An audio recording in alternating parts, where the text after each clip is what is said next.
I'd like to call this meeting to order. Welcome here, everyone. And at this time, I would like to give the opening to Councillor Zwaagstra. Thank you very much, Mr. Mayor. I wanted to share some insights from a book that I just finished reading recently. It's by Joseph LeConte, and it is titled The War for Middle-earth. J.R.R. Tolkien and C.S. Lewis Confront the Gathering Storm, 1933 to 1945. What the book focuses on is the lives and the writings of two of the most famous authors who've ever lived, C.S. Lewis and J.R.R. Tolkien. We're probably familiar with many of their works, Lord of the Rings and The Hobbit, written by Tolkien, books like The Chronicles of Narnia and Mere Christianity and the Screwtape Letters by C.S. Lewis. And what this book does is it focuses on the impact of both world wars had on the lives and the writing of these two men. We need to remember that when books are written, they're written in a context. And C.S. Lewis and J.R.R. Tolkien, they were in the trenches in World War I. A lot of people don't remember this. They were frontline soldiers. Now, they weren't frontline soldiers in the Second World War, but they were impacted. They were both in England when the bombings were taking place. And I want to read just an excerpt from the book, just sort of pointing out a little bit about the impact that these wars had on these two men. Every age has its own outlook on the world, a mixture of clarity and blindness. Yet the moral blindness of the 20th century represented something entirely novel. Ideologies that threatened to destroy the foundations of civilized life. Tolkien and Lewis believed that only an outlook rooted in ancient truths could resist it. The only palliative is to keep the clean sea breeze of the centuries blowing through our minds, Lewis wrote. And this can be done only by reading old books. Malcolm Gwilt argues that their mastery of the classic texts of the Western tradition accounts for the enduring power of their fictional works. The themes that inspired their imaginary worlds embedded in these ancient resources also defined everyday life for the British people during the nightmare years of 1939 to 1945.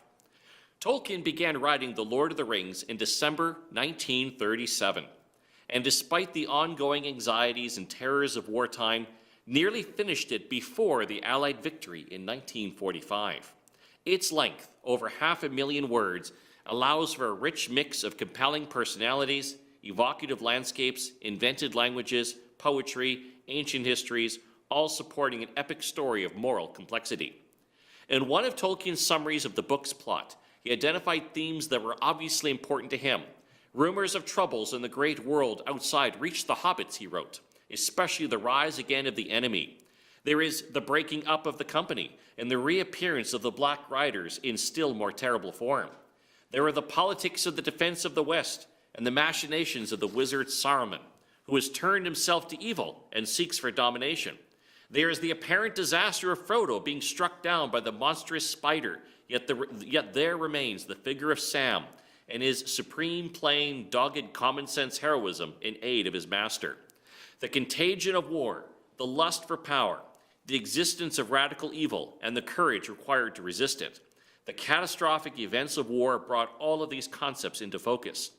For his part, Lewis entered a season of astonishing literary creativity.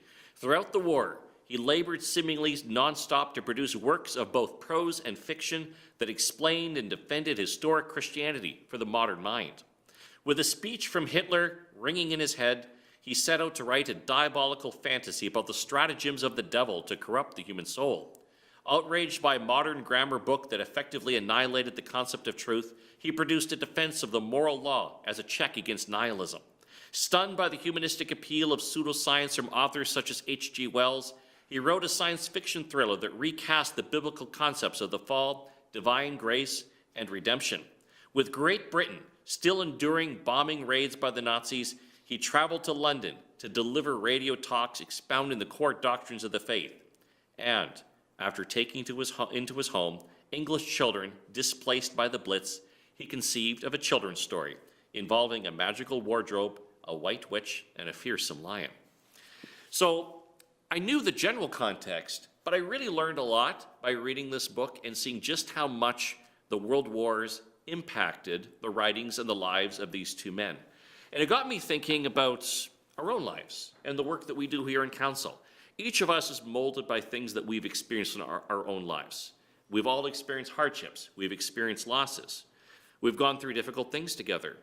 About 5 years ago, we went through a global pandemic together, and that shaped us. That impacted us. I didn't enjoy that time. In many ways, that was a miserable couple of years. I don't want to do that again. But we learned a lot through that. We learned about how difficult it can be to preserve relationships in the midst of hardships, in the midst of disagreement. And yet, in many ways, I hope that it's also made us better people, better counselors, knowing that even when you go through something really hard, something that tends to divide, we can still come through it together. And so I think it's good for all of us to reflect on the things that we've gone through, things that we've experienced, and to remember that it affects the kind of leaders that we are today. And that's something I certainly learned from reading this book. Thank you, Mr. Mayor. Thank you, Councillor Swayzer. Council, we have the agenda in front of us, looking for a motion to adopt. Councillor Hebert, second by Councillor Siemens. Call for the question. All those in favor? Opposed? That is carried. We have the minutes of January 20th, 2026, the regular council meeting. On page 1, we've all had a chance to review. Looking for a motion to approve. Councillor Siemens, Councillor Hebert. The other Jake. The other Jake. Second by Councillor Zwaagstra. Any comments? No comment. Call for the question. All those in favor? Opposed? That is carried. Is there any business arising from the minutes? Okay, seeing none, we will move directly into the public hearing. It's just a little after 7:35. This is 6A, Conditional Use CU-2026-01. This is referring to 119 and 123 Industrial Road. At this time, I will close the council meeting, open the public hearing. Mr. Workington, could you please introduce this file?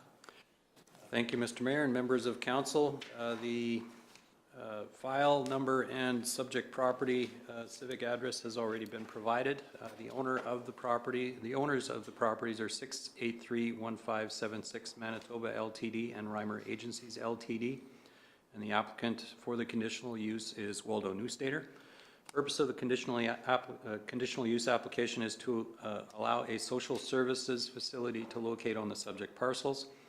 And as is required under Steinbach zoning bylaw 2245, social services facilities are a conditional use in the M1 light industrial zone. Purpose of this application is for Trailblazers Life Choices. Its proposal to locate its operations on the subject properties. Notices, as are required under the Planning Act, have been issued. There is no written correspondence on file. As I mentioned, the application is to relocate an existing operation, which is currently being conducted on on several locations on Main Street and PTH 12 North and Steinbach to the subject property. It does not appear that there would be any negative impacts resulting from the approval of this application, as approximately 3 weeks ago under Steinbach zoning bylaw 2100, social service facility in the M1 light industrial zone used to be a permitted use. A recommendation from administration is that council approve the application subject to any new evidence that's provided. Thank you, Mr. Workington. Is the applicant present today? Would you like to speak? Yeah, I can speak for a minute here. Hi. Waldo Neustaedter, 101-32 Brant Street, Steinbach. So I first I just want to give you a little background of how we got here, whatever, and then we can go from there, I guess, if you have any questions. I first met with Trailblazers Life Choices in 2017 when they came to Steinbach and to get established here, and they leased space from us on Main Street. Since then, they've have several other locations, and they're attempting to consolidate some of their operations here with this location. They've experienced exceptional growth, as documented in the material I provided to council, and provide exceptional service to our region. Their day program supports over 60 individuals, and Trailblazers also transports over 100 individuals, be it for their agency and for others. Trailblazers employs over 90 people in Steinbach today, which is, they've just been kind of that quiet, real nice business that we've wanted to see coming to Steinbach that we'd like to see more of. This site was chosen for probably three basic reasons, and one was for visibility, one was for affordability, and one was for accessibility. So that's why we think it's a really good location for them. The proposed building will be used as their local corporate office, as well as facilitate their day programming needs for some of their clients. The building that we're proposing to build, if we get approval here, would be about, just right around 5,000 square feet, with the ability to add another 7,000 square feet behind it. We're going to actually be, if we get to build it here, we'll be providing the parking lot that'll be have enough parking for city requirements for the full 12,000 square feet, and we'll do that right away. Trailblazers is committed to being a long-term community partner in Steinbach, contributing to inclusive neighborhoods, supporting residents to live, work, volunteer, and participate fully in community life. And it's our hope that you approve this application. Thank you very much. It was a good presentation. I just want to ask council if there's any questions for the applicant. Okay. Yes, go ahead. Through you, Mr. Mayor. Phase 2, when would that be going? I know you're looking at phase 1 now, and you mentioned phase 2. If things move forward the way they are right now, we're looking at between 2 and 3 years from today. Okay. Great. Anything further? Councillor. Thank you, Mr. Mayor. Through you, is the plan to consolidate all of the Steinbach location into this building, or is to this in addition? Yeah, not all of them. Like the transportation part is going to be staying on Highway 12 north for the time being. It's a very suitable location for them there. So this will be mostly corporate and their day services that they provide. Okay. Great. Anything further? Thank you very much. Thank you. Is there anyone here with comments, questions, or objections to this file? I will ask again, is there anyone here with comments, questions, or objections to this file? Okay, I see none. One more time. Is there anyone here with comments, questions, or objections to this file? Okay, I see no objections, or comments, or questions, so I will close the public hearing, open the council meeting. Council, how would you like to proceed? Councillor Zwaagstra. I'll make a motion to approve the conditional use. Second by Councillor Hebert. Go ahead, Councillor. Thank you, Mr. Mayor. In conditional uses, obviously, the reason it's classified as a conditional use is it's on a case-by-case basis. In this case, this is classified as a social services organization. We're proposing to locate in an area that's zoned M1 light industrial zone. And the evidence here, I think, is quite clear that there is no negative impact on the neighborhood, as evidenced by the fact that staff are not raising any concerns, and there is no one here that is objecting. It's obvious that Trailblazers is doing good work in Steinbach. We want that work to continue, and I think that the applicant did a good job of outlining some of the benefits of this particular property. So given that no one is raising any concerns and that we appreciate the work being done by Trailblazers, I think it makes sense to approve the conditional use. Anything further? Thank you, Mr. Mayor. Thank you for the presentation. I appreciate what Trailblazers is doing in and for the community of Steinbach, surrounding areas, assisting our most vulnerable people in the community. I was impressed in the presentation where it's employing 90 people, 60 individuals are going to the programs right now, and a further 100 people are being transported. So it's a good economic booster for Steinbach, and I really appreciate more than anything the work that they're doing with vulnerable people. Thank you. Anything further of council? Anything in closing? Yes, council, I do believe it's a good fit for the area. I agree for the three reasons of building here: visibility, affordability, and accessibility. I think it's an easy place to get to. Looking very much forward to the growth that they're going to be having in the next few years. And also, they're becoming a big employer in our community. 90 people that's no small company anymore. That's great. And what they do in our community, helping the people they help, that segment of the population, I just think that is a great thing. Call for the question. All those in favor? Opposed? That is carried. Thank you. Thank you. Okay, council, we have no delegations. We've got reports and recommendations of city manager. We've got 8A. This is a crawler purchase approval. It starts on page 22. Mr. Working, could you please introduce this file?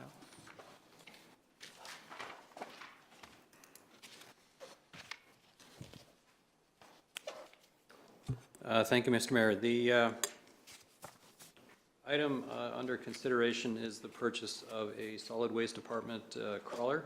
That is a unit that is primarily used in the city's landfill site to manage the waste that's brought in.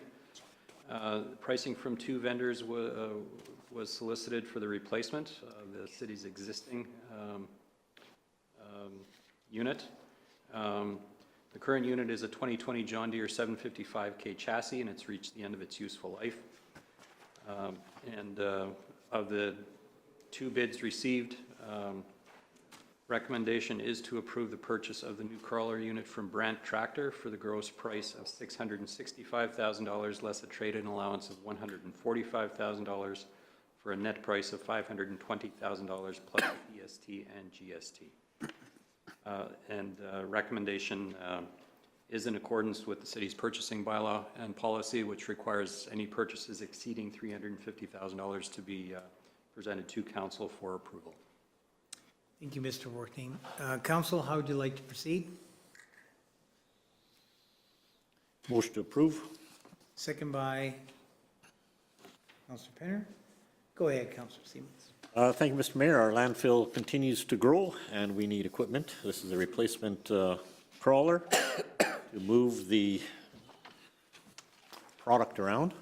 And it is coming under budget. We have a preliminary budget of $600,000, so it's coming in just under $600,000 when you add the PST and GST to it. So, and we're able to have a trade-in allowance for our used one, so which is also good that we don't have to deal with that as well. So it's a new unit that'll give us many more years. Anything further, Council? Nothing further. Anything further of Council? Anything in closing, Council? No, sir. I will call for the question. All those in favor? Opposed? That is carried. We have 8B. This is the front load container truck. This is also a purchase approval. Starts on page 26. Mr. Working, could you please introduce this file? Thank you, Mr. Mayor. Similar to the crawler, the city also has a front-load container truck that is used for primarily multifamily and commercial sanitation services within Steinbach. Pricing from three vendors was solicited for the replacement of the existing 2011 truck. Net pricing was provided from both Commercial Truck Equipment, Superior North America, and Joe Johnson Equipment, with the low bid being from Commercial Truck Equipment. Recommendation is to approve this purchase for a total price of $516,699 plus applicable taxes. Thank you, Mr. Working. Council, how would you like to proceed? Councillor Penner? Motion to approve. Second by Councillor Hebert. Go ahead. Thank you very much, Mr. Mayor. Similar to Councillor Siemens' comments, this is part of our services that we provide to that the city provides to our citizens, and we need working and operational equipment before it gets to its end of its life. And so this replacement for the total of $516,699 plus PST and GST comes right into the budget of $560,000. So we're right in there, and we will have a nice shiny garbage truck for a day. Anything further, Councillor? Yes, thank you, Mr. Mayor. I noticed that this used truck that we have there is 15 years old, so it's served us well. And like Councillor Penner said, I'm looking forward to a shiny new garbage truck. Hear, hear. Anything further of Council? Go ahead. Mr. Mayor, through you, could a couple of questions for administration? Go ahead. Are we getting anything for the trade-in? Based on the condition of the existing unit, no trade-in has been considered, Okay, and there's nor will it also, be. there's also upgrades that are required for tune of $5,280. Is that on top of the 560? My understanding is that those upgrades are included in the quoted price. Thank you, Mr. Mayor. Anything further of council? Anything in closing? No, Mr. We'll call for the question. All those in favor? Opposed? That is carried. 9A, we've got accounts payable at the back of the book. All had a chance to review. Looking for a motion to approve. Councillor Hebert, second by Councillor Siemens. Any comments? No comments. Call for the question. All those in favor? Opposed? That is carried. We've got 9B, excavator licenses on page 51. Looking for a motion to approve. Councillor Hebert, second by Councillor Penner. Any comments? No comments. Anything further of council? Call for the question. All those in favor? Opposed? That is carried. We've got 9C. This is bylaw 2270, debt issue. This is referring to Loewen Blvd and PTH 12. This is third reading. Mr. Working, could you please introduce this file?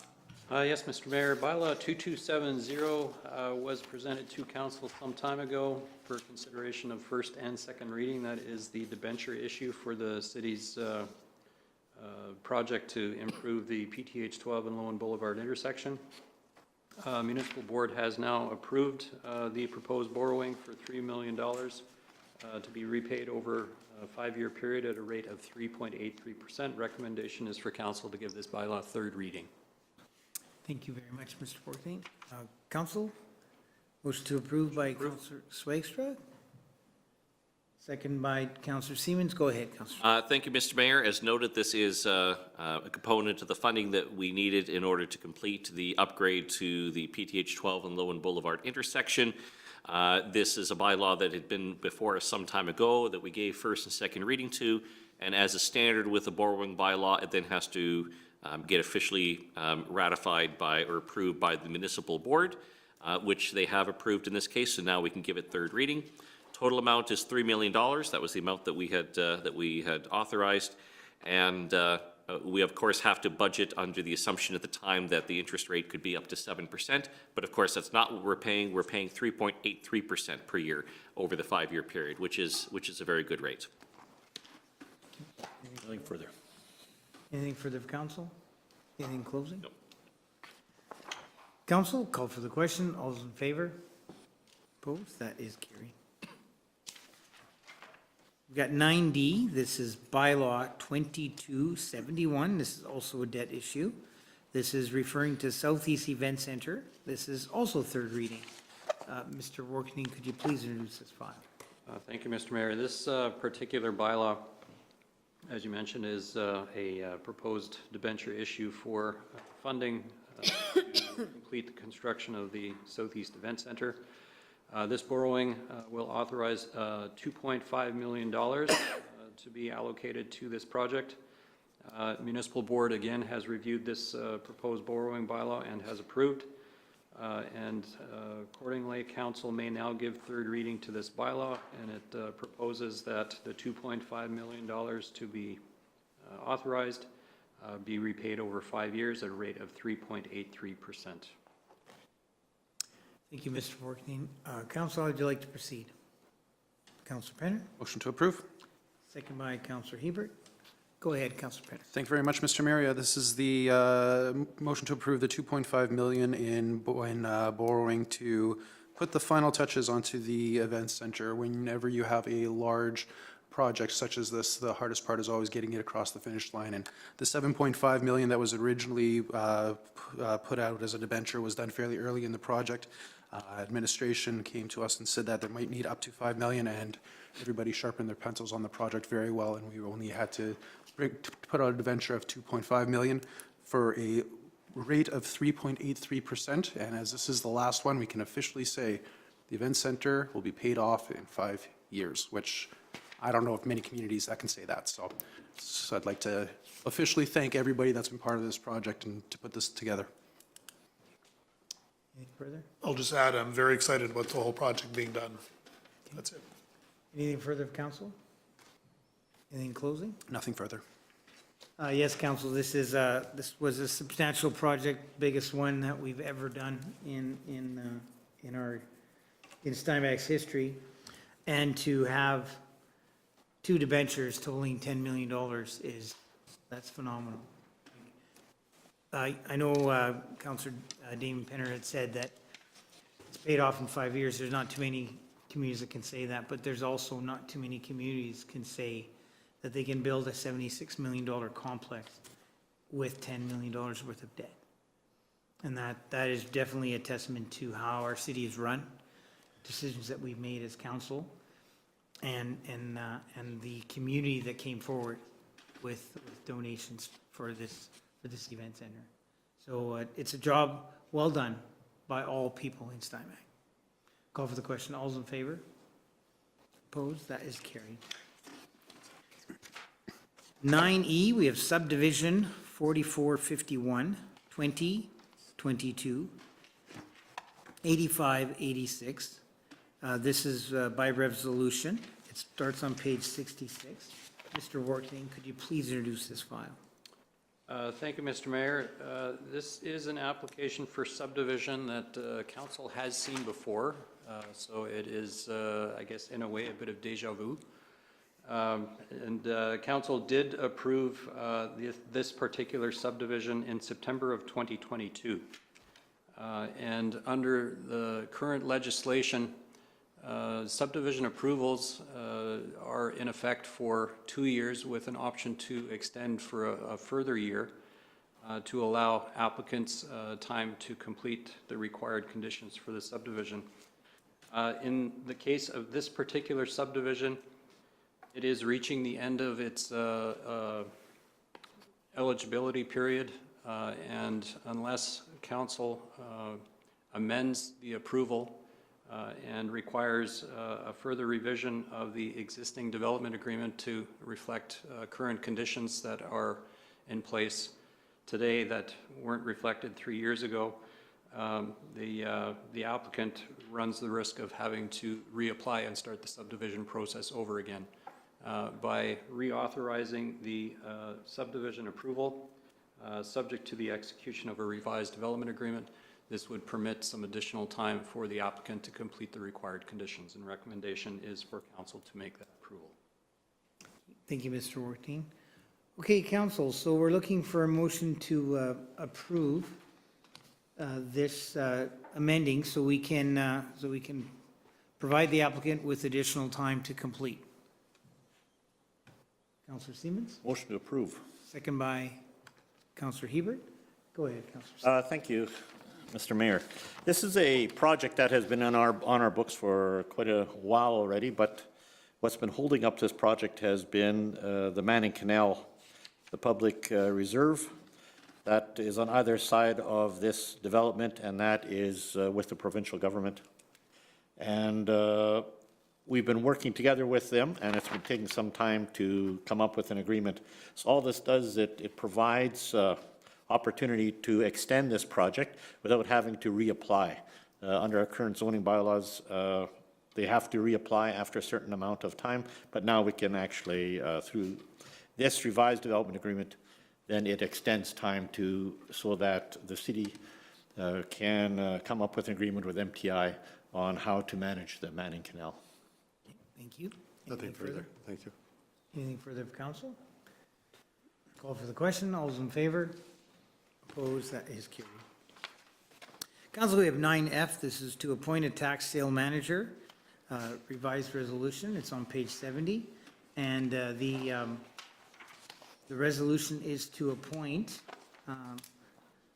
Donna Zinku, Vice President of Tax Service, Inc., or Tyler Burnside, President of Tax Service, Inc., as to manage the property tax arrears recovery for the city of Steinbach. So, council looking for a motion to approve. Councillor Susan Penner, second by Councillor Zwaagstra. Any comments? No. Okay, call for the question. All those in favor? Opposed? That is carried. 9G, this is Manitoba Hydro. This is referring to Parkhill Phase 2C street lighting resolution. So these are 13 streetlights that are being put into, that have been put into the Phase C2, and we are just approving them, and it will increase our annual street lighting cost by $2386.80 per year. So, motion to approve. Second by Councillor Penner.